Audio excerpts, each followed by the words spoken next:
Hi, today we'll look at the fourth ODI between England and West Indies. The third one, if you remember, was rained out without a ball bowled. So this was again in St. George's in Grenada, and this was a massively high-scoring game. England batted first and made 480, and in reply, West Indies made 389. So it was like one of those kind of among the games with the highest aggregate score across the two teams, I guess. So for a long time, I used to think that these high-scoring games are a bit of a bane for cricket. That cricket has just become like a slam bang game. Bowlers are being taken out of the game, and it's just becoming a question of which team has the better batsman. So you see boundaries being pulled in, and wickets are becoming flatter and all that. But then, if you look at this game, I mean, it was for a 418 game. It was a rather interesting game. I mean, I guess the St. George's was a bit of a batting wicket based on the game, but it was a fascinating game with lots of twists and turns and lots of little stories here and there. So, I mean, the big story, of course, is that like at about 3 or 4 overs to go in the chase, West Indies were very much in the game. I mean, you see that the graph had actually fallen below the halfway mark, and West Indies needed 34 of 21 with 4 wickets in hand. And this was again similar to the second ODI between these two teams, where I think England needed something like 30 of 27 or something like that with 3 wickets in hand. And then they ended up just losing those 3 wickets and lost the game by 20 odd runs. And the same thing happened here. I mean, like you had this one over by Adil Rashid, where at the start of the over, I think West Indies needed something of like 30 of 17, which in today's game is rather gettable. And then the two set batsmen got out, and then the tailenders who came after them also got out, and the match suddenly finished at the end of that over. So it was one of those crazy finishes. But I mean, if you look at the some of the key innings in the game, it'll probably help you understand all the little stories that were there in the game and so on. So first of all, I mean, like you see, the big boxes are one is like Butler 149 and 70, and the other is Gale 154 and 76. So these are like the easy ones.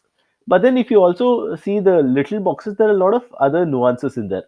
So for example, after Gale had scored 154 and 78, and the game was pretty much on par at this point in time. West Indies needed 134 of 112, which is rather gettable. I mean, like remember that in T20, 120 balls, 180 is rather gettable nowadays. And then Gale slowed down. He scored only 5 in 13. I have no clue what happened there. I mean, I didn't watch this game. And so he scored only 5 in 13 and then he got out. And then a few balls later, you had like Darren Bravo got out, and like Shimron Hetmeyer, who came after him, also got out in the same over. So, pretty much in the course of 3 or 4 overs, England actually pulled the game back to their side.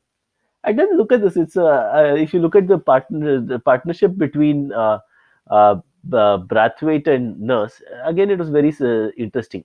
Brathwaite actually got off to a very good start. He made 41 and 21, and then slowed down, made only 9 and 11 after that.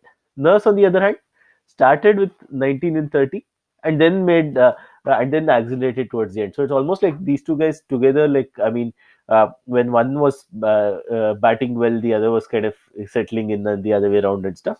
But then finally, the final analysis is that like both of them got out in the same over, and then the match was over at the end of that over.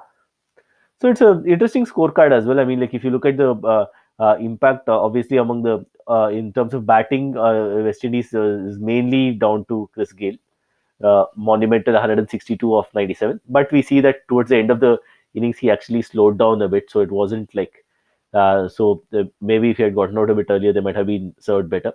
Pretty much everyone else kind of either had a bit of a mildly negative impact actually. So even though Darren Bravo had a period where he scored 41 of 21, before that there was a period when he took a long time to get settled in. And the England bowling scorecard also is interesting. I mean, you had two bowlers who picked 5 and 4 wickets respectively. And despite picking 5 for 85, Adil Rashid had a plus 32 performance. So that was largely down to this one over when. So let's just look at his individual performance here.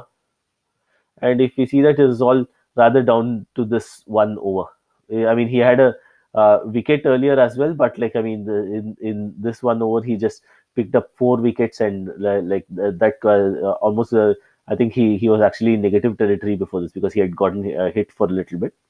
And if we go back to England's batting, who batted again, like pretty much everyone contributed except Joe Root. I mean, I know that makes me sound a bit like Sehwag here, but and yeah, the West Indies again, like I mean, they had a couple of good bowlers. I mean, it's interesting that O'Shane Thomas for 2 for 84 again he had a positive score. Again, I think it's because of the split. I think a lot of the hitting was after it was well established that this is a bit of a batting pitch, and so like that that's why he has not been penalized that much for 2 for 84 of 10. Of course, 0 for 88 in 7 for Jason Holder deservedly gets a highly negative score.